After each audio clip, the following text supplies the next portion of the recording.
کا شکر بعد میں امریکہ چلا گیا. وہاں سے میں نے نفسیات کی اعلیٰ تعلیم حاصل کی. اعلیٰ تعلیم کے ساتھ ساتھ میں نے اسپیشل کورسز جو ہیں وہ 2 کورسز کیے تھے. ایک میں ہپنوٹزمس کا کورس تھا اور ایک تھا مختصر نفسیاتی علاج کا کورس تھا میرا.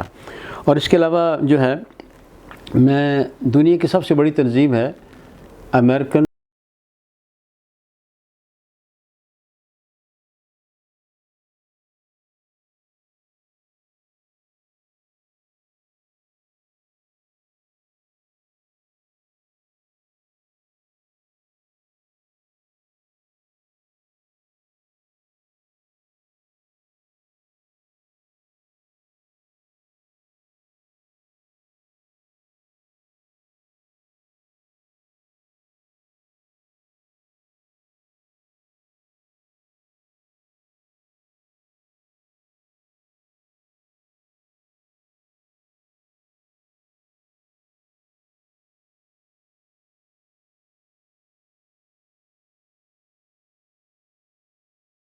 سوسائٹی آف کلینکل ہپنوسس میں اس کا ممبر ہوں اور غالباً پاکستان میں اس کا واحد ممبر ہوں.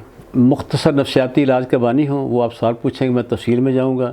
اسی طرح میں سیکس تھیراپی کا بھی بانی ہوں اور وہ میں نے اس سے پہلے پاکستان میں اس طرح کا کوئی تصور نہیں تھا. دراصل ہوتا یہ ہے کہ نوجوانی میں بلوغت کے مسائل کی تقریباً 95% سے زیادہ وجہ کبھی فزیکل نہیں ہوتی، نفسیاتی ہوتی ہے. تو ظاہرہ اگر وجہ نفسیاتی ہے تو علاج بھی نفسیاتی ہی ہونا چاہیے.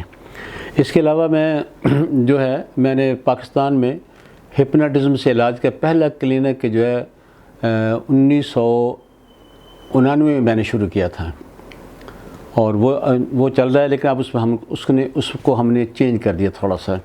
اس کے علاوہ میں جو ہے 17 کتابوں کا مصنف ہوں اور اکثر کتابیں بیسٹ سیلر ہیں. میری پہلی 3 کتابیں جو ہیں وہ سیکس کے موضوع پر ہیں، لیکن وہ قرآن و سنت کی روشنی میں بیان کی گئی ہیں. اس پر میری بیوی جو ہے وہ ڈبل گریجویٹ ہے، حافظ قرآن بھی ہے، تو اس کو یہ بتاتی بڑی شرم آتی تھی کہ میرے میاں کیسی کتابیں لکھتے ہیں. تو ایک دن مجھے کہنے لگی کہ اب آپ کوئی ایسی کتاب لکھیں جس کا ہم لوگوں کو بتا بھی سکیں. تو پھر میری کتاب آئی تھی کامیابی کے اصول. میری 3 کتابوں کے دنیا کی دوسری زبانوں میں ترجمے ہو چکے ہیں اور آج کل انڈیا میں ہندی میں ترجمہ ہو رہے ہیں اور اسی طرح سندھ میں سندھی میں ترجمہ ہو رہے ہیں. اس کے علاوہ جو ہے میں کچھ عرصہ یونیورسٹی آف لاہور میں نے پڑھایا ہے اور میرا مقصد یہ ہے، گول میں نے یہ طے کیا ہے کہ میں اپنے آپ کو بہتر کروں اور پاکستانیوں کو بہتر کروں اور خاص طور پر ہم ایسے 500 ماہرین نفسیات تیار کریں جو کہ لوگوں کو تھوڑے وقت میں ان کے مسئلے کو حل کر دیں. آپ نے پاکستان میں بھی نفسیات کی تعلیم حاصل کی اور امریکہ میں بھی تعلیم حاصل کی، تو کیا فرق دیکھا؟ اس میں یہ تھا کہ جو پاکستان میں تھا وہ بیسیکلی ماسٹر لیول تھا اور یہ امریکہ کے BA کے برابر ہوتا ہے. تو وہاں جب میں نے پڑھائی کی تو میں نے وہاں سے ماسٹر کیا تو وہاں کا ماسٹر ہمارے MPhil کے برابر ہے. وہاں چونکہ وہ زیادہ تر عملی باتیں بہت ہوتی ہیں تو وہاں کچھ سیکھنے کو بہت کچھ ملتا ہے، جیسے کہ نفسیاتی علاج میں پاکستان میں تو تھا ہی نہیں اس دور میں جب میں وہاں گیا تھا. اب نفسیاتی علاج کے حوالے سے کورسز بھی ہیں، پڑھائی بھی جا رہی ہیں، لوگ پریکٹس بھی کرتے ہیں، لیکن اس دور میں اس طرح کا کوئی تصور موجود نہیں تھا. نفسیاتی علاج کن بیماریوں کے لیے مؤثر ہے؟ دیکھیں اصل میں 2 طرح کی بیماریاں، ایک جسمانی بیماری ہیں اور ایک نفسیاتی بیماریاں ہیں. جو جسمانی بیماریاں آپ کو پتہ ہے وہ تو جسم کو متاثر کرتی ہیں. یہ جو نفسیاتی بیماریاں ہیں یہ آپ کی سوچ کو، آپ کے جذبات کو، آپ کے خیالات کو، آپ کے رویوں کو متاثر کرتی ہیں، جس کی وجہ سے انسان بعض اوقات یہ بیماریاں ایسی فضول ہیں کہ یہ جو ہے جسمانی بیماریوں سے بھی زیادہ نقصان دہ ہیں. اس کی 2 بڑی قسمیں ہیں. ایک اسے ہم کہتے ہیں شدید ذہنی بیماریاں اور انگریزی میں کہیں گے ہم اس کو سائیکاٹک پرابلم. اس میں پاگل پن آتا ہے اور یہ جو پاگل پن ہے یہ آج کل بہت زیادہ ہے. اس کے مقابلے میں دوسری جو بیماریاں ہیں اس میں ڈپریشن ہے، انگزائٹی ہے، فیئر فوبیا ہے، اس کو ہم کہتے ہیں نیوروٹک پرابلم. اور ایک طرح کی یہ بیماریاں ہیں اور یہ دونوں بیماریاں جو ہیں ان کے علاج آج کل ہو رہے ہیں اور یہ ہیں ان کا علاج ہے بہت ضروری. اگر نہ کیا جائے تو لوگ پھر خودکشی کی طرف چلے جاتے ہیں. آپ نے کون کون سے ٹولز کے ذریعے, کون کون سی تھراپیوں کے ذریعے لوگوں کا علاج کیا, اور اب آپ نے کون سی نئی تھراپی بنائی؟ اپنا حسان صاحب, ہوتا یہ ہے کہ میں جب امریکہ سے واپس آیا اس وقت میں ہپنوٹزم سے علاج, ہپنو تھراپی سے میں نے علاج شروع کیا تھا. جی. ہپنو تھراپی جو ہے وہ مؤثر علاج ہے اور اس کا سکسیس ریٹ 92% ہے اور اس کے ایوریج سیشن 20 ہیں, لیکن میرا خیال میں کہ یہ بھی زیادہ ہیں. اصل میں ہوتا یہ ہے کہ حسان صاحب, نفسیاتی بیماریوں کے 2 علاج ہیں, ایک میڈیسن ہے اور ایک نفسیاتی علاج ہے. میڈیسن جو ہے وہ شدید ذہنی بیماریوں یعنی پاگل پن وغیرہ کے لیے بہت مؤثر ہے اور اس کا کوئی متبادل نہیں ہے. نفسیاتی علاج کا رول اتنا اچھا نہیں ہے, لیکن جہاں تک عام بیماریاں ہیں, ڈپریشن, انگزائٹی, فیئر, فوبیا, اس حوالے سے میڈیسن کا رول بڑا پور ہے. کیوں؟ ایک تو لمبا عرصہ کھانی پڑتی ہے, دوسرا اس کے سائیڈ افیکٹ ہیں, تیسرا اس کو چھوڑ نہیں سکتے, جب بھی چھوڑیں گے بیماری پھر آ جاتی ہے. یہ بڑا المیہ ہے. اس لیے پاکستان میں بے شمار لوگ ایسے ہیں جو 20 سال سے میڈیسن کھا رہے ہیں, جو ہی چھوڑتے ہیں بیماری پھر آ جاتی ہے. اس کے مقابلے میں نفسیاتی علاج میں اس طرح کی کوئی چیز نہیں. اس وقت دنیا میں تقریباً 500 کے لگ بھگ 9 نفسیاتی علاج ہیں. ان میں سے 2-3 زیادہ پاپولر ہیں. ان میں سے ایک سائیکو انالیسس ہے جس کو بانی فرائڈ تھا. وہ تھراپی بہت اچھی ہے, لیکن یہ ہے کہ آج کے دور میں یعنی اس کا سکسیس بھی اچھا نہیں ہے.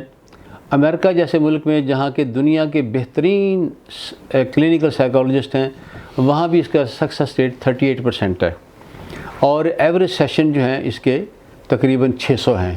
تو وہاں میرے ایک استاد تھے ہندو, ڈاکٹر سون لال شرما, وہ کہا کرتے تھے 2 سال میں تو بندہ ویسے ہی ٹھیک ہو جاتا ہے. تو اس کے مقابلے میں جو ہے جو ایک اور دوسری تھراپی جو ہے جسے ہم کہتے ہیں ہپنو تھراپی ہے. ہپنو تھراپی میں نے بتایا آپ کو کہ یہ اچھا ہے, یہ کافی اچھی ہے. اس کا سکسیس ریٹ بھی 92% ہے, ایوریج سیشن 12 ہے.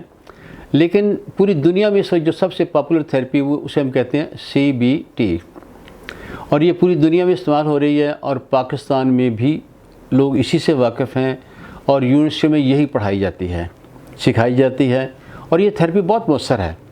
اس کا سکسیس ریٹ 80% ہے, لیکن میرے خیال کے مطابق اس کے سیشن کی تعداد زیادہ ہے, وہ 5 سے 20 ہے. ظاہر ہے کہ ایک عام پاکستانی کے لیے 20 سیشن کی فیس افورڈ کرنا مشکل ہے, اور اکثر یہ ہوتا ہے اکثر کہ لوگ اس تھراپی کو مکمل نہیں کرتے, دنیا میں چھوڑ دیتے ہیں. اب جب بھی میں امریکہ سے واپس آیا تھا تو میری خواہش تھی کہ ہم اس ٹائم کو کم کریں, تو اس پر میں پڑھتا رہا, ریسرچ کرتا رہا, لیٹسٹ کتابیں دیکھیں. پھر اس کے بعد جو ہے میں نے پہلے تو ہپنوٹزم سے علاج شروع کیا, وہ بھی CBT سے مختصر ہے اور سکسیس ریٹ بھی اس کا زیادہ ہے, لیکن میں اس سے بھی مطمئن نہیں تھا. میں نے اپنی ریسرچ کو, مطالعے کو جاری رکھا, تو پھر میں NLP ایک ٹیکنیک ہے, میں اس سے متعارف ہوا. پھر میں نے 3-4 تھراپیز کو, ہپنوٹزم کو, NLP کو, ایک انرجی سائیکالوجی ہے اور ایک امیجری تھراپی ہے, ان سب کو ملا کے میں نے ایک نئی تھراپی ڈیولپ کی ہے جسے ہم کہتے ہیں بریف سائیکو تھراپی. یہ جو تھراپی ہے اس وقت دنیا کی یہ مختصر ترین نفسیاتی علاج کا طریقہ ہے. ہم اس میں عموماً یہ ہوتا ہے کہ 1 سے 6 وزٹ میں لوگ مکمل ٹھیک ہو جاتے ہیں, اور 6 بھی شاید ہی کوئی کرتا ہوں, اور ہمارے بہت سے پیشنٹ جو ہیں وہ تو 1 سیشن میں ٹھیک ہو جاتے ہیں. اور اس لحاظ سے یہ تھراپی مؤثر بھی ہے اور ٹائم بھی کم لگتا ہے, اور لوگوں کو آسانی کے ساتھ اپنے مسائل کا حل مل جاتا ہے. آپ نے اس تھراپی سے کون کون سی نفسیاتی بیماریوں کا علاج کیا؟ اس میں یہ بڑا اچھا سوال ہے آپ کا.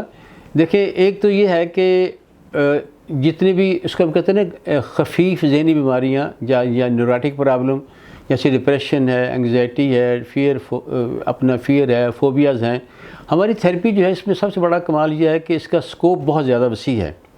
اب جیسے CBT صرف نفسیاتی مسائل کے لیے ہی ہے, اور اسی طرح میڈیسن بھی نفسیاتی مسائل کے لیے. ہمارا یہ ہے کہ نفسیاتی مسائل کے لیے یہ ہے, وہ شدید ہو یا خفیف ہو. شدید میں عام سائیکو تھراپی مؤثر نہیں ہے, لیکن ہم نے اب ریسرچ کی ہے کہ شدید ذہنی بیماریاں جیسے شیزوفرینیا ہے یا پاگلپن آپ کہہ لیں، تو اس میں جو ہے کہ اس کی 60% وجہ اس کی میڈیکل ہوتی ہے، اس کا علاج میڈیسن سے ہونا چاہیے، اور اس کی 40% وجہ اس کی نفسیاتی ہوتی ہے۔ ہم اس جو 40% لوگ ہیں ہم ان کو بھی ہیلپ کرتے ہیں، اللہ کے کرم سے وہ ٹھیک ہو جاتے ہیں۔ جہاں تک ڈپریشن انگزائٹی ہے یہ تو بہت عام ہے۔ اس کے علاوہ ہم جو ہے تعلیمی پرابلم پر لوگوں کی ہیلپ کرتے ہیں، بچوں کو پڑھائی کی طرف مائل کرتے ہیں، کسی عادت کو چھوڑنا یا ڈالنا وہ ہم ہیلپ کرتے ہیں۔ اسی طرح پرسنالٹی کے بہت سے پرابلم ہیں، جیسے اعتماد کی کمی ہے، اس طرح کے پرابلم کو ہم حل کرتے ہیں۔ ہاں اس کے علاوہ جو ہے نا پہلے اس پر ہم کام نہیں کیا، جو سیکس پرابلم ہے پہلے ہم نہیں کرتے تھے۔ جیسے میں نے بتایا تھا کہ میں سیکس تھیراپی کا بھی بانی ہوں پاکستان میں، تو سیکس پرابلم چونکہ زیادہ تر اس کی وجہ نفسیاتی ہوتی ہے، لہٰذا اس کے بھی ہم نے اس طرح کے مسائل کو بھی ہم خدا کے فضل سے آسانی کے ساتھ حل کر لیتے ہیں انشاءاللہ تعالی۔